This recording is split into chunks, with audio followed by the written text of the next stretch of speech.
मध्य प्रदेश विधानसभा के बजट सत्र के दूसरे दिन कांग्रेस विधायक आतिफ अकील ने गाय को राष्ट्रीय पशु घोषित करने का प्रश्न उठाया। उन्होंने कहा कि गाय को राष्ट्रीय पशु का दर्जा देकर उनकी मृत्यु पर अंतिम संस्कार की व्यवस्था भी होनी चाहिए। इस पर भाजपा विधायक रामेश्वर शर्मा के समर्थन जताते हुए कहा कि मुस्लिम समाज को भी ताजुल मासिद मस्जिद में संकल्प लेना चाहिए कि कोई गाय को नुकसान नहीं पहुंचाएगा। उन्होंने कहा कि केवल बयान नहीं बल्कि व्यवहार में प्रतिबद्धता दिखानी होगी। आपको एमपी से खबर बता रहे हैं, जहां कांग्रेस एमएलए पर मुस्लिम विधायक ने गाय को राष्ट्रीय पशु घोषित करने की मांग की है। वहीं आपको बता दें, गाय को राष्ट्रीय पशु घोषित करने के लिए विधायक आतिफ ने कहा है। आतिफ अकील ने क्या कुछ बयान दिया है, आइए आपको सुनाते हैं। मैंने अशासकीय संकल्प लगाया है गाय को लेके कि गाय को राष्ट्रपति घोषित करना चाहिए। हिंदू धर्म अगर माता मानता है तो बिल्कुल हम उसको सम्मान करते हैं। राष्ट्र पशु घोषित होना चाहिए।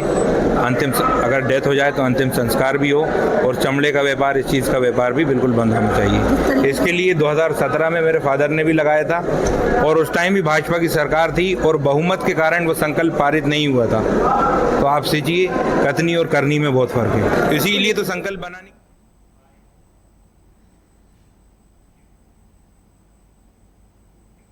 इसी पर बीजेपी विधायक रामेश्वर शर्मा का क्या कहना है, आइए आपको वो भी सुनाते हैं। अच्छा है वो नहीं, अच्छा है वो लेकर आए, इस बात के लिए हम उनको धन्यवाद देते हैं।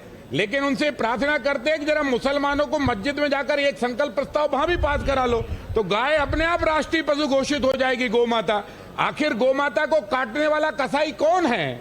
आप हमारे भतीजे हो यार, आप थोड़ा सा सीख लो। बस जाकर ताजो जो मस्जिद में नमाज हो, उस दिन अल्लाह की कसम खाकर सारे मुसलमान तय कर दें कि किसी भी कीमत पर गाय नहीं कटने दी जाएगी। कोई माई का लाल गाय को से हाथ नहीं लगा सकता। बस प्रार्थना ये है, ये केवल विधानसभा में पब्लिसिटी के लिए नहीं, मेरे भतीजे थोड़ी सी मस्जिद में जाकर मुल्ला और मौलवियों से भी ये बात कराओ तो बहुत अच्छा होगा। मध्य प्रदेश विधानसभा के बजट सत्र के दूसरे दिन कांग्रेस विधायक आतिफ अकील ने गाय को राष्ट्रीय पशु घोषित करने का प्रश्न उठाया है। उन्होंने कहा कि गाय को राष्ट्रीय पशु का दर्जा देकर उसकी मृत्यु पर अंतिम संस्कार की व्यवस्था भी होनी चाहिए। इस पर भाजपा विधायक रामेश्वर शर्मा ने समर्थन जताया और कहा कि मुस्लिम समाज को भी ताजुल मासिद मस्जिद में संकल्प लेना चाहिए कि कोई गाय को नुकसान नहीं पहुंचाएगा। उन्होंने कहा कि केवल बयान नहीं बल्कि व्यवहार में प्रतिबद्धता दिखानी होगी। इसी पर और अधिक जानकारी के लिए संवाददाता भोपाल से हमारे साथ प्रिंस गुप्ता जुड़ चुके हैं। प्रिंस, मैं पूछना चाहूंगी, भोपाल विधानसभा के दूसरे दिन ये जो हंगामा रहा, क्या कुछ बताना चाहेंगे आप अभी? जी बिल्कुल, विधानसभा सत्र का आज दूसरा दिन है, बजट सत्र चल रहा है और निश्चित तौर पर कई तरह की चर्चाएं वहां हो रही है और बयानबाजी भी हो रही है। सभी तरह से हम कहें कि पक्ष और विपक्ष दोनों के जो विधायक हैं, नेता हैं, वो वहां बयानबाजी कर रहे हैं अलग अलग मुद्दों पर। तो अभी हाल ही में जिस विषय का हम जिक्र कर रहे हैं, गाय को राष्ट्रीय पशु घोषित करना चाहिए, ये तो से विधायक हैं और निश्चित तौर पर अशासकीय संकल्प उन्होंने लगाया है। और ये अशासकीय संकल्प पर चर्चा होगी नहीं होगी ये बात की बात है, लेकिन फिलहाल उन्होंने कहा कि राष्ट्रीय पशु घोषित करना चाहिए गाय को। और खास तौर से गाय अगर मृत्यु होती है गाय की, तो बहुत सम्मान के साथ उनके अंतिम संस्कार करना चाहिए। तो रामेश्वर शर्मा ने भी पलटवार किया, क्योंकि रामेश्वर शर्मा हिंदूवादी नेता माने जाते हैं और उन्होंने कहा कि ये अच्छी बात है, स्वागत करते हैं, लेकिन पहले ये संकल्प में उनको मस्जिद में जाके लेना चाहिए। वहां जाकर इस बात का कहना चाहिए कि गाय का वध नहीं किया जाना चाहिए, गाय को राष्ट्रीय पशु घोषित किया जाना चाहिए। और उसके साथ ही सबसे ज्यादा उन्होंने ये भी कहा कि वध करने वाले लोग गाय के कौन है। तो एक तरह से कहें कि स्वागत भी किया है और नसीहत भी दी है। भतीजा करके उन्होंने इस बात का जिक्र किया है। आरिफ अकील बड़े नेता कांग्रेस के माने जाते थे, मंत्री भी रहे हैं। उनके बेटे हैं आतिफ अकील, पहली बार विधायक बने हैं और निश्चित तौर पर उन्हीं की सीट से वो चुनाव लड़े थे। तो बात गाय की है, गाय को राष्ट्रीय पशु मानना चाहिए या नहीं चाहिए, गाय को लेकर तमाम राजनीति होती रही है। गो संरक्षण आयोग बनाया गया, गो संरक्षण को लेकर तमाम चीजें की गई, तमाम धार्मिक संगठन, राजनेता और खास तौर से हिंदूवादी जो राजनेता हैं वो गाय के संरक्षण को लेकर लामबंद रहे हैं। और खास तौर से भारतीय जनता पार्टी की सरकार भी गाय को संरक्षित करने के लिए तमाम तरह की कवायद करती है। बजरंग दल की बात कर लें, विश्व हिंदू परिषद की बात कर लें, हम ऐसे तमाम संगठनों की बात भी कर लें जो गाय को लेकर हमेशा सड़कों पर हमें दिखते हैं। और गोवध को लेकर हमेशा हमें दो तरह की बातें देखने और सुनने को मिलती है।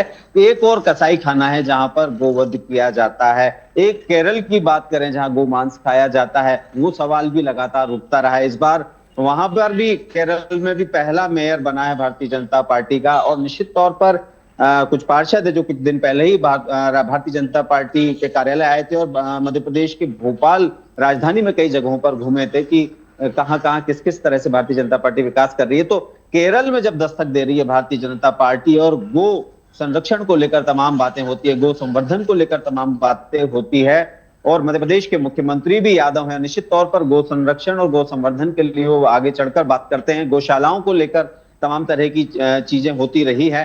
तो ये बात सिर्फ बयानों में आ जाई है तो स्वाभाविक सी बात है कि जब बात निकली है तो दूर तलक जाएगी। यानी कि जब जिक्र हो रहा है इस बात का तो इस पर चर्चा भी होनी चाहिए, ये कहना आतिफ अकील का है। और इस पर अशासकीय संकल्प उन्होंने लाने की बात कही है, और निश्चित तौर पर जब इस पर चर्चा होगी नहीं होगी यह सरकार तय करेगी। और इसको अगर चर्चा होती है और पारित होता है तो केंद्र सरकार को भेजा जाएगा, उसके बाद तमाम चीजें इंप्लीमेंटेशन होती दिखेंगी। लेकिन ये आसान नहीं है रास्ता, क्योंकि गाय को लेकर राजनीति तो काफी हमें देखने को मिलती रही है देश भर में। और मध्य प्रदेश की भी बात करें तो भारतीय जनता पार्टी की जो सरकार है, हिंदूवादी संगठन है, गाय संरक्षण के लिए काफी काम करते आए हैं, काफी बातें करते रहे हैं। तो निश्चित ही हम इस बात का को यहाँ पर ये कह सकते हैं कि बात अभी सिर्फ विधानसभा में एक बयान के तौर पर आई है और बयानबाजी गाय को लेकर हो रही है। तो निश्चित ही आगे जाकर इस पर क्या रुख होगा सरकार का, अशासकीय संकल्प में अगर ये बात आती है तो उस पर विचार किया जाएगा नहीं जाएगा, या फिर उस पर बात की जाएगी, सदन में उस बात को लाया जाएगा, या फिर उसमें चर्चा करके उसको आगे फिर बढ़ाया जाएगा। ये तो समय ही तय करेगा कि किस तरह से गाय संरक्षण को लेकर, गाय को राष्ट्रीय पशु घोषित करने को लेकर किस तरह से बात आगे बढ़ेगी। जी प्रिंस, मैं पूछना चाहूंगी कि ये जो मांग उठी है गाय को राष्ट्रीय पशु बनाने की, क्या कुछ तर्क है और क्या कुछ विधानसभा में अन्य विधायकों ने भी इस पर कोई अपना बयान जारी किया है? देखिए, इसमें तर्क वाली बात तो हम अभी ये नहीं कह सकते हैं। फिलहाल तो आतिफ अकील जो विधायक है कांग्रेस के, उनका ये बयान आया है कि गो संरक्षण की बात सरकार करती है। सरकार के एजेंडे में गो संरक्षण की बात थी, जब चुनाव लड़ा था तो गो संरक्षण की, गो संवर्धन की बात थी, तो उस बात को ध्यान में रखकर ये बात शायद उन्होंने कही है। और निश्चित तौर पर जब बात कही है तो सत्ता पक्ष से भी जवाब आया। प्रोटेम स्पीकर रहे हैं रामेश्वर शर्मा और जूर से विधायक है, वर्तमान में भारतीय जनता पार्टी के फायर ब्रांड नेता माने जाते हैं, तो उन्होंने जवाब भी दिया आतिफ अकील को। तो ये सिर्फ बयानबाजी तक ही मामला अभी मुझे दिखता है। अशासकीय संकल्प की बात जैसे आतिफ अकील ने कही है, तो अशासकीय संकल्प में जब इस पर अगर सरकार चाहेगी तो चर्चा होगी और नहीं चाहेगी तो फिर चर्चा नहीं होगी। तो शायद ये बात सरकार के पाले से उठाकर अपने पाले में लाने की बात कांग्रेस विधायक ने कही है। और निश्चित तौर पर इस बात को, इस मुद्दे को उठाना वो इसलिए चाहते हैं कि गो संरक्षण की बात करने वाली सरकार आखिर अभी तक कुछ करती क्यों नहीं, उसको राष्ट्रीय पशु घोषित क्यों नहीं किया। अगर बात कर रहे हो तो उसको इम्प्लीमेंट भी करो। तो अब निश्चित ही ये बात निकली है, तो कितनी आगे जाती है ये तो समय ही बताएगा। जी बहुत बहुत धन्यवाद प्रिंस, हमसे जुड़ने के लिए और जानकारी साझा करने के लिए। मध्य प्रदेश विधानसभा के बजट सत्र के दूसरे दिन कांग्रेस विधायक आतिफ अकील ने गाय को राष्ट्रीय पशु घोषित करने का प्रश्न उठाया। उन्होंने कहा कि गाय को राष्ट्रीय पशु दर्जा देकर उसकी मृत्यु पर अंतिम संस्कार की व्यवस्था भी होना चाहिए। इस पर हमारे संवाददाता ने क्या कुछ बताया और क्या कुछ कहा, आप सभी ने सुना। इस पर भाजपा विधायक रामेश्वर शर्मा ने समर्थन जताया और कहा कि मुस्लिम समाज को भी ताजुल मसाजिद मस्जिद में संकल्प लेना चाहिए कि कोई गाय को नुकसान नहीं पहुंचाएगा। उन्होंने कहा कि केवल बयान नहीं बल्कि व्यवहार में प्रतिबद्धता दिखानी होगी।